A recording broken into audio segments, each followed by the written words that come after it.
Aula de missiologia. Para que nós temos uma matéria chamada missiologia em nosso curso de teologia? É justamente para poder dar ciência para os teólogos de que tem uma área do serviço da igreja, que ele é a área principal, é a área mais importante, é o ponto de partida do próprio Evangelho e que é a área mais esquecida de todos nós. Começa por aqui. Missiologia, ela é uma área da teologia que se preocupa especialmente com o serviço que a gente faz em anunciar o Evangelho no mundo inteiro.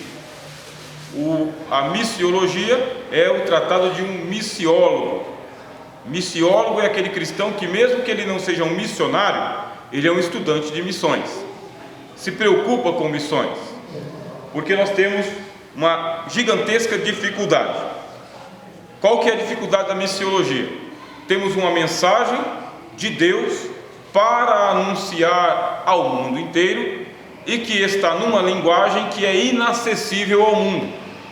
O mundo não tem acesso à mensagem do Evangelho, não tem. E os dados e as estatísticas são alarmantes para o nosso mundo, alarmantes. Vamos supor que você fosse dona de uma empresa ou o dono de uma empresa. Você institui essa empresa com a finalidade do lucro. Você vai ofertar um produto, vai ofertar um serviço, você vai fazer um investimento e vai ter um retorno.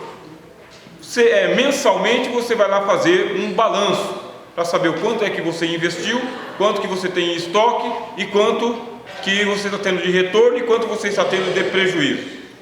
Aí você, nessa metáfora da empresa, chega lá e faz o balanço no primeiro mês, não dá lucro nenhum. Você investiu 100 e você perdeu 100, portanto 200. Investiu 100, perdeu 100, 200. No outro mês você faz o mesmo, você pega e você investe mais 100 e você vai para o balanço, menos 100, 400. Terceiro mês você investe 100, tem mais 100 de prejuízo, 300 de prejuízo, 300 de investimento, 600 no total. Você faz essa empresa, muda de ramo porque você está tendo muito prejuízo nesse investimento, não está tendo retorno. E é o que acontece com o Evangelho no mundo. É um investimento que ele é feito, mas ele não traz retorno. Ele não traz um retorno satisfatório do ponto de vista econômico, do ponto de vista financeiro e do ponto de vista político também. Missões é um assunto que ele é tratado, ou melhor, ele é maltratado na igreja. Isso aí não é uma coisa nossa, entendeu? Ele é uma coisa da igreja. Missões é um assunto maltratado. É tratado, mas é maltratado. É tratado esporadicamente, pelas tabelas e de uma maneira assim bastante incipiente. Ou seja, com pouco conteúdo. Prova disso é que nós pegamos lá um culto do mês, segundo domingo do mês, nós pegamos e dedicamos e direcionamos o segundo domingo do mês para fazer culto de missões. São 30 dias, um culto de missões em um domingo, que é o domingo que a gente falta, é o domingo que a gente não vai, é o domingo que ele deveria ser assim o dia mais voltado para nos conscientizar e nos envolver na obra missionária, mas isso não acontece. Por quê? Primeira análise, porque nós perdemos o espírito missionário, nós perdemos a vocação missionária, a vontade missionária, o instinto missionário. Este não é um assunto interessante para ninguém, porque o retorno dele é um retorno que traz prejuízo, ele não traz lucro, ele não traz benefício, não traz nada. Falar em missões é realmente algo desgastante, pensar em missões desgastante, e a prova disto é a história da igreja. A história da igreja nos mostra que não houve investimento missionário por parte da igreja, não houve. Começa lá pela história de missões, aqui tem um pouco de história no livro texto de vocês. Como é que a igreja começou a fazer em missões? Cristo veio ao mundo. Cristo ele pegou um perímetro, tá? Perímetro é aquela área de território que você coloca um ponto no meio e aí você estica um círculo em volta, um perímetro. Cristo pegou um perímetro de aproximadamente 250 quilômetros, ponto zero. Do ponto zero, pegavam-se uns 250 quilômetros mais ou menos. É mais ou menos aqui em Campinas, perímetro de Jesus. 3 anos de evangelismo, 3 anos. Nesses 3 anos, sem descanso nem de dia e nem de noite. Só que Jesus ele não fazia um evangelismo missionário etiquetado, porque ele tinha o contexto dele da época. E não dava para ele em 3 anos cumprir a tarefa que Deus deu para ele se ele fosse formatado, etiquetado, cheio de protocolos. Ele veio colocar o ponto zero das missões. O que acontece no final de 3 anos? Toda a Palestina está evangelizada. Ele realmente evangelizou a Galileia inteira. Ele evangelizou Nazaré aqui no norte. Se tivesse um mapa aqui, eu não vejo a hora da gente ter um equipamento para a gente poder visualizar melhor, mas você já conhece mais ou menos o mapa bíblico. Então faz de conta que aqui é o mapa, aqui você tem a Galileia desse lado, aqui você tem todo o mar Mediterrâneo, Nazaré aqui na ponta, o mar da Galileia no meio, do lado de cá chamado Decápolis, que são 10 cidades de fala grega, cultura grega. Descendo um pouco, no meio está a Judéia, Samaria no meio, aqui embaixo Jerusalém, e descendo você vai ter o Mar Morto. Esse é mais ou menos o mapa bíblico que você tem. Cristo em 3 anos ele fez esse trajeto 3 vezes, subiu e desceu, 3 vezes. No 3º ano ele só subiu, não desceu mais. Pois bem, em 3 anos ele fez a pregação dele todinha na Galileia, todinha em Nazaré, evangelizou Decápolis, depois ele evangelizou cidades de Samaria, várias cidades de samaritanos, e ele evangelizou Jerusalém. O perímetro que foi dado para ele evangelizou. Ele começou a ir depois para as terras gregas, naquela região onde tinha aquela mulher Ciro-Fenícia, onde Cristo expulsou o demônio da filha dela, em Tiro. Cristo então ele fez a parte dele. Em 3 anos ele evangelizou uma população que estava estimada ali na casa dos seus 300 mil, 200 mil pessoas mais ou menos, aproximadamente. Ele fez isso, ele e mais os 12 discípulos.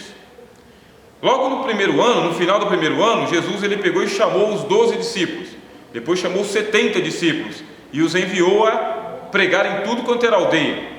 Cristo ele tinha uma metodologia de trabalho em que ele chegava na cidade, ele anunciava o evangelho e depois ele ia para outra. Ele não ficava preso nas aldeias. Às vezes ele visitava as sinagogas, mas nem sempre ele visitava as sinagogas, porque Jesus dava preferência ao ar livre. Era a preferência dele, anunciar nas campinas, nos montes, nas casas, à beira-mar. Cristo dava preferência ao ar livre. Ele ia também nas casas, ele atendia convites, ele ia nas sinagogas, ele ia a casamentos, ele ia a jantares, e às vezes ele se hospedava na casa de alguém. Era a metodologia dele. O poder do Senhor estava com ele e ele tinha um ministério de sinais, curava os enfermos, o que não era suficiente, porque ele disse: ai de ti Corazim, ai de ti Betsaida, porque se esses sinais tivessem sido feitos lá em Sodoma e Gomorra, eles teriam se convertido, e vocês não se converteram. Ou seja, o ministério de milagres e de sinais não é garantia de conversão.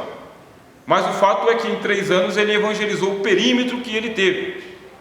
Ele estabeleceu a igreja em Jerusalém, desceu o Espírito Santo. Logo na primeira leva, 3.000 pessoas aceitaram o evangelho e passaram então a fazer parte da comunidade de crentes. Eles não ficaram por ali, tá? Aqueles 3.000 crentes. Por que não ficaram? Porque eles eram de tudo quanto é parte do mundo. Leiam o livro de Atos. Eles eram da Arábia, eles eram da Europa, eles eram do Oriente, eles eram da Grécia, eles eram de várias partes do mundo. Eles tinham ido para Jerusalém só por causa da Páscoa, e agora era a festa de Pentecostes. Desceu o Espírito sobre os apóstolos, eles receberam o Evangelho, foram batizados, mas eles, cada um foi embora para sua casa. Não ficou 3.000 membros ali na igreja de Jerusalém. Não vamos ser românticos em pensar isso. A igreja já nasceu com 3.000 membros, já está com 3.000 membros. Não, a comunidade judaica continuou ali, e os outros judeus que eram de outras falas foram embora. Foram embora, levaram alguma coisa do ensinamento dos apóstolos e depois foram embora. O livro de Atos ele chega a dizer para a gente que nesse primeiro momento a igreja chegou a ser 5.000 pessoas convertidas. Mas não é que a igreja de Jerusalém tinha 5.000 membros.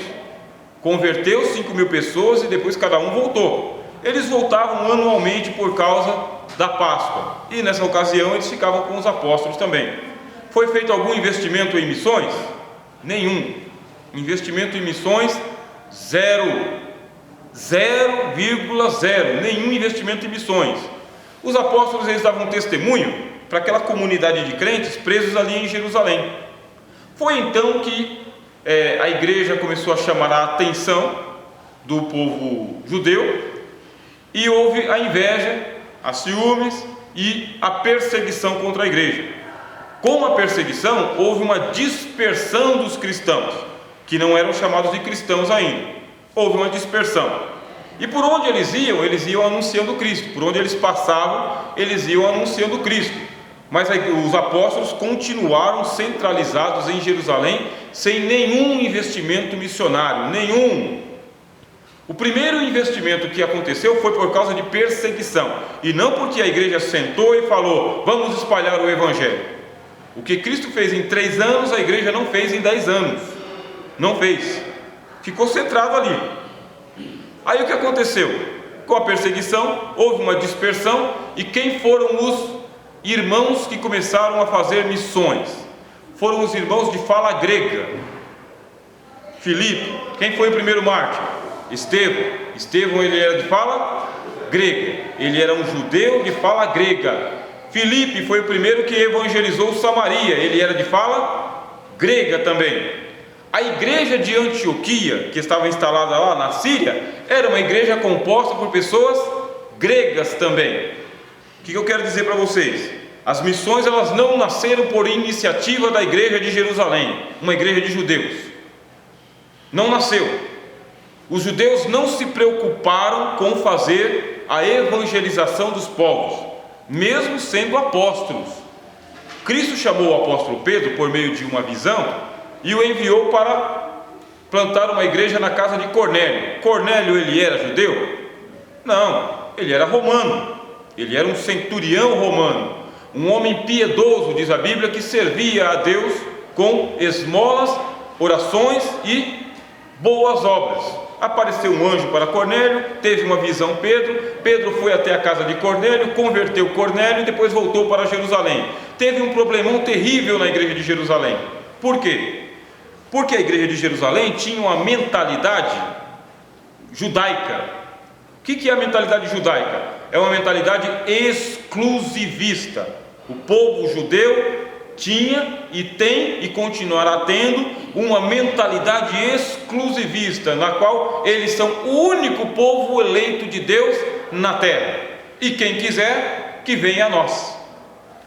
Os judeus eles tinham um programa de judaizar o mundo por meio do proselitismo. Mas o que era esse proselitismo? Eles levavam o judaísmo, e a pessoa que quisesse se converter ao judaísmo, se fosse homem, tinha que passar pela circuncisão. Passou pela circuncisão, eles são aceitos como os goíns. O que é um goim? Goim é um gentil, é um pagão que se converte ao judaísmo. Se converte ao judaísmo, mas não tem os mesmos privilégios de um judeu, não se enganem. É um estrangeiro que chegou, é recebido como estrangeiro e tratado como estrangeiro a vida inteira. Não tem os mesmos privilégios que um judeu nascido em casa. Esse era o programa dos judeus em espalhar o judaísmo pelo mundo. A igreja de Jerusalém ela pegou o mesmo formato, isto é, todos quanto o Senhor nosso Deus trouxer. Não é isso que está escrito no livro de Atos dos Apóstolos? Logo no capítulo de número 2 e no capítulo de número 3, esta é uma frase predestinista. A igreja, Deus ia acrescentando à igreja todos aqueles que haviam de se salvar. Era Deus que ia acrescentando. Aí você fala o seguinte: mas isso está errado? Não, o texto não está errado. Só que nós, quando estamos lendo o Novo Testamento, a gente tem que prestar atenção nesses detalhes. A igreja de Jerusalém continuou mantendo o mesmo formato da sinagoga, um formato exclusivista. Quem for dos nossos virá até nós, porque tem que vir até nós. Nós não temos que ir até eles. Nós não precisamos ir até eles. Eles que têm que vir até nós. Aí são acrescentados à igreja. Esse caráter exclusivista, ele impediu a igreja de Jerusalém de investir em missões. Não investiu em missões. Converteu aqueles 3.000 porque estavam ali para a Páscoa, chegou a 5.000 por causa da festa de Pentecostes, mas não avançou além das paredes de Jerusalém. Quando veio uma visão para Pedro, ele rejeitou a visão, porque a visão dizia o quê? Mata e come. Ele disse: de forma alguma, jamais coisa imunda ou comum entrou na minha boca. E a visão disse para ele: não tornes comum aquilo que Deus consagrou, porque Deus já havia salvo os gentios, já havia perdoado o pecado de todas as nações. A parte que cabia para a igreja é ir por todo o mundo e pregar o evangelho a toda criatura, indistintamente. Eles não podiam se fechar, como era o caso da igreja de Jerusalém, em um carral, uma congregação. Caráter congregacional nunca fez parte da eclesiologia de Jesus. Jesus, ele tinha uma eclesiologia. A gente vai estudar ainda mais aprofundadamente essa matéria de eclesiologia. Ela é uma matéria que ela estuda sobre a igreja. Jesus tinha uma eclesiologia. Na hora que ele chamou o apóstolo Pedro, no capítulo 16 de Mateus, ele falou: sobre esta pedra eu edificarei a minha igreja. Ele não disse a minha sinagoga. Não é por causa da tradução, tá bem? Do hebraico para o grego. Não, Cristo falou em grego mesmo. Ele chamou de igreja mesmo. Qual é a diferença de uma sinagoga para uma igreja? A sinagoga, ela tinha um formato exclusivista. Eu já expliquei algumas vezes para vocês. Nessa sinagoga, que era patriarcal, tinha o príncipe da sinagoga e tinha o presbitério dos anciãos. Depois vinha a primeira coluna de irmãos, que era aqueles que tinham menos de 60 anos e um pouco mais de 30. Ficava assim: o príncipe da sinagoga, o presbitério com mais de 60 anos e os homens entre 30 e 60 anos, formando aquela fileira, perto do chefe da sinagoga. Depois vinham a juventude, que são aqueles meninos dos 13 até os 29 anos. Era esse formato assim, circular e às vezes semicircular. Depois eles levantavam uma separação na sinagoga feita por bambu, vara de bambu, aonde ficavam as mulheres e as crianças do lado de lá, da cerca. Mulheres e crianças. Quem era criança? Todas as meninas e meninos abaixo de 13 anos de idade. Ficavam assim. Para entrar na sinagoga, somente com a permissão do chefe da sinagoga, do príncipe da sinagoga. E para o lado de cá da cerca de bambu, só quem tinha maior de 13 anos de idade. E para entrar para o presbitério, maior de 60 anos de idade. Era um caráter fechado. O culto, ele era feito em hebraico. Algumas sinagogas faziam culto em grego. E essa sinagoga que fazia o culto em grego, elas não eram muito bem vistas pelos judeus da Palestina. E eram chamadas inclusive a sinagoga dos libertinos, dos libertários, dos libertos e assim por diante. Ou seja, já na sinagoga já no tempo de Cristo havia algumas sinagogas voltadas para espalhar o judaísmo mais aberto e outras mais fechadas. Umas que já tinham fala grega e outras que tinham só fala em hebraico. Essas sinagogas de fala em hebraico causaram muitos problemas para Jesus, porque ficavam na Palestina. E as outras de fala grega, elas eram mais para o tempo lá onde Jesus morava mesmo, na Galileia, Cafarnaum, algumas coisas assim. Bom, na hora que a igreja se estabeleceu em Jerusalém, qual o formato que ela pegou? Não foi de igreja, porque Cristo: sobre essa pedra edificarei a minha igreja. A palavra igreja, ela era utilizada para os gregos para convocar as pessoas a participarem em uma praça pública dos assuntos da cidade. Uma assembleia era convocada, assembleia. Então passava um arauto pela rua dizendo: vai acontecer uma assembleia, venham para a assembleia, venham participar da assembleia. Ou seja, venham para a igreja, venham participar da igreja. E os gregos ouviam aquele arauto e na hora marcada geralmente era por volta das 2, 3 horas da tarde, porque os gregos eles trabalhavam das 9 da manhã até as 11, depois eles não trabalhavam mais, só os escravos continuavam trabalhando. Quando era 2 ou 3 horas, ia todo mundo para essa praça que era chamada de Ágora. Essa Ágora ela era um anfiteatro, ela era aberta mesmo, uma praça pública, um estádio. Não tinha parede, não tinha muro, não tinha nada, só tinha arquibancada e o lugar onde o orador falava.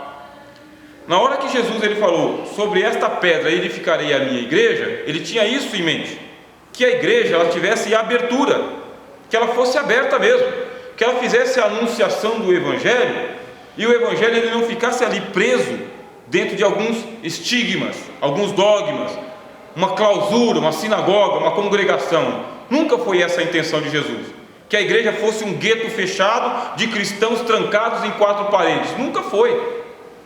A criação da igreja, do jeito que ela existe hoje, ela é uma criação posterior. Ela é posterior, ela não acontece nos dias de Jesus. Vocês estão acompanhando?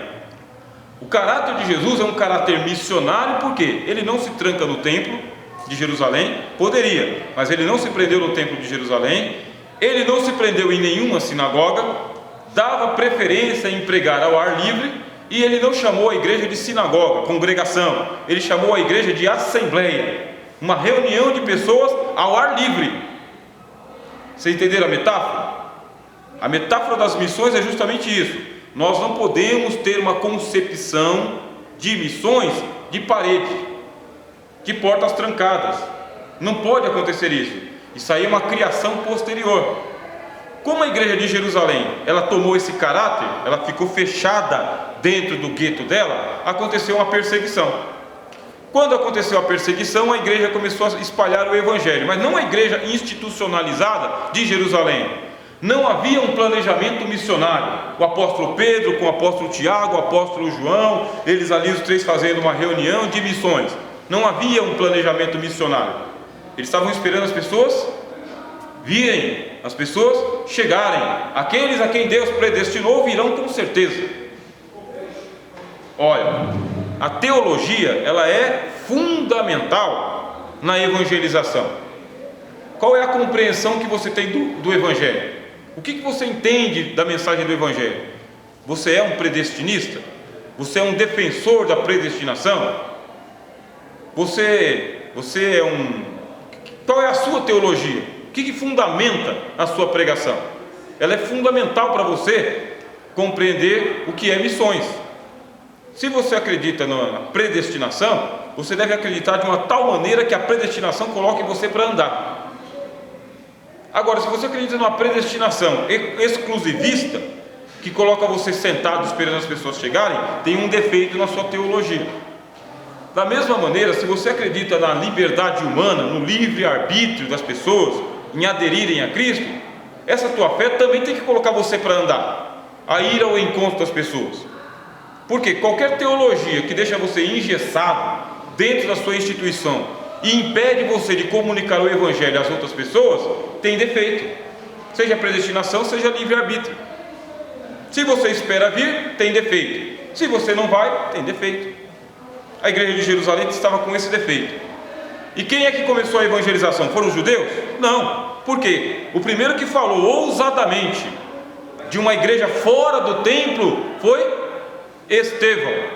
Foi o primeiro a falar de uma maneira ousada, dizendo que Deus não tinha compromisso com aquele templo de Jerusalém, nenhum. Tanto é que ele foi morto ali, na porta do templo, porque diziam, está falando contra este santo lugar.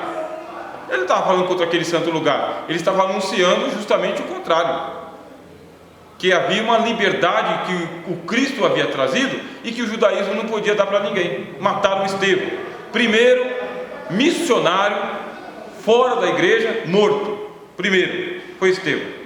Porque o que é um missionário? É aquele que anuncia o Evangelho para fora das estruturas religiosas. Isso é um missionário. Aqui está a estrutura religiosa, eu estou anunciando o Evangelho para fora. Para fora. Estevão foi morto. Fala grega, hein? Fala grega. Um dos 7 sábios, hein? Cheio do Espírito Santo e de sabedoria. E ninguém resistiu ao que ele falava. Segunda pessoa a anunciar o Evangelho fora das estruturas da igreja, Filipe. Mais uma vez, fala grega. Aí eu pergunto aos irmãos, O Novo Testamento foi escrito em hebraico ou em grego? Grego. O Evangelho começou a ser espalhado pela igreja de fala grega, uma igreja que tinha uma cultura aberta para as outras culturas, que tinha um diálogo aberto com outras pessoas totalmente diferentes. Chega Filipe em Samaria, e Samaria também é uma cidade estigmatizada pelos judeus. O Evangelho de João diz: porque os judeus não se dão com os samaritanos. Pois justamente lá em Samaria foi aonde começou a evangelização fora da comunidade judaica. E o que aconteceu em Samaria? Se converteu. Só não receberam o Espírito Santo, mas recebiam o batismo. Como eles recebiam o batismo, aí Filipe mandou a mensagem para a igreja de Jerusalém. Pedro foi até Samaria. Chegando lá, aqueles irmãos que tinham sido batizados na água recebiam a imposição de mãos e também recebiam o Espírito Santo. Deus querendo colocar Pedro da igreja exclusivista dentro do plano missionário. Deus sempre quer quebrar essa barreira, esse estigma, essa clausura que nós criamos em volta de nós, porque nós institucionalizamos a igreja, institucionalizamos o Evangelho e institucionalizamos as missões também. O que a gente entende que é missão? Qual que é o entendimento que a gente tem de missão? É um entendimento fechado, é um entendimento enclausurado. Nós não conseguimos entender missões ainda, não conseguimos. Aí o apóstolo Pedro volta para Jerusalém. Paulo se converte. Quando Paulo se converteu, ele não é Paulo, ele é Saulo, nome hebraico, Saul. Ele ficou por ali e Cristo pegou ele bem no caminho que ia para Damasco. Ele ia para Damasco, entrou em Damasco e anunciou o Evangelho. Depois que ele se converteu, anunciou o Evangelho, foi perseguido. Quem perseguiu o apóstolo Paulo? Judeus. Paulo se retira de cena, ele diz que ele foi para a Arábia. Ele passou um tempo na Arábia, provavelmente numa daquelas cavernas lá, meditando toda a teologia que ele tinha e tendo revelações de Cristo. E depois ele foi para Tarsis, que é uma cidade grega, tá bem? Cidade natural, uma cidade dentro do Império Romano com cultura helênica, tá? Cultura grega. E lá o apóstolo Paulo ficou por mais de 10 anos esquecido pela igreja de Jerusalém. Vocês lembram que quem apresentou Paulo para a igreja de Jerusalém foi Barnabé. Barnabé ele era um levita natural de Chipre. E Chipre é uma das ilhas também que tinha sido colonizada pelos gregos. Quero que vocês criem essa mentalidade, esse pensamento, tá? Eu estou dando ênfase na questão dos gregos, tirando a questão do judaísmo, porque o judaísmo foi uma pedra de tropeço no Evangelho. O judaísmo, por quê? Porque o judaísmo ele era legalista, ele era fechado, ele era exclusivista. Deus rejeitou esse formato de trabalho. Deus não quis o formato de trabalho do judaísmo. Se quisesse, tinha mantido. Barnabé, natural de Chipre, foi o camarada que apresentou Paulo para a igreja de Jerusalém. Esteve 15 dias em Jerusalém e foi embora. Não voltou mais. E Paulo foi esquecido pela igreja de Jerusalém. Literalmente, tá, irmãos? Abandonado, esquecido, varrido, não lembrado mais. Paulo foi para a Cilícia, ou para a Sicília. Ele esteve lá por 10 anos, esquecido. E Barnabé ele subiu para Antioquia. Por quê? A igreja de Jerusalém ouviu as boas novas de que o evangelho tinha sido anunciado em Antioquia. E Barnabé que foi enviado, não foi Pedro que foi enviado, tá? Barnabé. Chegando lá, Barnabé dá de cara com uma igreja totalmente helênica, totalmente grega. Fala grega, costume grego, cântico grego, oração grega. Não tinha nada de judaísmo lá. Roupa grega, costumes. E Barnabé ele teve que se adequar com a situação, porque lá existiam doutores e profetas na igreja de Antioquia. Foi onde Barnabé lembrou de quem? Um camarada que gostaria de trabalhar com a gente aqui, porque Barnabé, cultura grega. Antioquia, cultura grega. Paulo, Cultura grega. Foi lá em Tarsis e encontrou Paulo. Paulo estava preparado para assumir a cadeira dele, ali em Antioquia. E ele começou a trabalhar com os irmãos. Paulo ele era helênico, sabe? Ele era realmente de cultura grega, de fala grega, de espírito grego. Por quê? Havia uma Bíblia, e eu já insisti isso aqui algumas vezes para os irmãos, nas matérias anteriores, que é a Bíblia hebraica em grego, que é a Septuaginta. Lembra que eu já falei várias vezes? A Septuaginta foi um texto providenciado por Deus, em que a Bíblia hebraica foi traduzida para o grego. Muito mais tranquilo para você ler, para você ensinar, para você aprender a Septuaginta. Toda a igreja começou a utilizar essa Bíblia de fala grega, essa Septuaginta. E lá em Antioquia explodiu. Por quê? Com a chegada de Barnabé, com a chegada de Paulo, de Silas que estava lá, e com a conversão dos gregos ao Evangelho, e o Evangelho sendo anunciado em grego, que é a mesma língua que estava a Septuaginta, as pessoas começaram a aderir ao Evangelho, sem aquele formato fechado, exclusivista, sabe, carral, congregacional, não, uma ideia ampla. E aonde começou as missões cristãs? Em Jerusalém? Não. Com Pedro? Também não. Começou em Antioquia, capítulo 13 do livro de Atos. Disse o Espírito Santo: separai-me a Barnabé e a Saulo para as obras que os tenho chamado ou preparado. Ponto. Qual é a lição que nós aprendemos, irmãos? Que a igreja, ela tem uma missão no mundo. Só que a sua missão no mundo não é construir prédios. Sua missão no mundo não é fazer guetos. Não é tomar um formato exclusivista de portas trancadas, quem quiser que venha. A missão da igreja no mundo é andando e anunciando a palavra a todas as pessoas, em todos os lugares, na linguagem que as pessoas têm, na vida cotidiana das pessoas. É entrar no dia a dia das pessoas. Pegaram essa parte? O Evangelho, ele entra no dia a dia. Agora, se a gente não entende a amplitude do Evangelho, nós vamos querer formatar as pessoas dentro de uma ideia exclusivista de religião. E é aí que está o fracasso da igreja. Começamos a aula dessa tarde falando o seguinte: se você levantasse uma empresa, instituísse uma empresa e fizesse um investimento, você não ia querer o retorno? Se essa empresa tivesse prejuízo, você não ia fechar essa empresa? É o que acontece com a história da igreja.